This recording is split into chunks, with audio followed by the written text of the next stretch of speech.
পুরুষ মানুষের জীবন, নারীদের জীবন, সবাই কিন্তু মানুষ, সবাই আল্লাহর বান্দা। পুরুষ স্বামীর ক্যারেক্টার করে, মেয়েরা স্ত্রীর ক্যারেক্টার করে।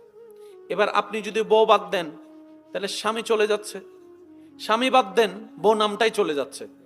তো স্বামী হওয়ার জন্য বউয়ের দরকার, বউ হওয়ার জন্য স্বামীর দরকার। দুইজনে মিলেই তো সংসার। একটু জোরে বলেন না। স্বামী বাহির থেকে আনবে, বউ ঘরের মধ্যে রান্না করবে। এটা কত সুন্দর একটা বন্ডিং আছে না? কিন্তু আমাদের মনে রাখতে হবে, স্বামীও মানুষ, বউও মানুষ। স্বামীরা নিজের সর্বোচ্চ চেষ্টা করে পরিবারকে দেওয়ার জন্য, দুইটা টাকা বেশি পাওয়ার জন্য ওভার ডিউটি পর্যন্ত করে। তো ওই স্বামীকে কখনো টাকা পয়সা না থাকলে চিল্লাপাল্লা কইরেন না, অকর্মক শব্দ, এমন শব্দ ব্যবহার করেন না যেটা ওনার প্রেস্টিজে আঘাত লাগে। পুরুষ মানুষ আত্মসম্মান সইতে পারে না, আত্মসম্মান আঘাত লাগলে সইতে পারে না, গাইরে একটা শব্দ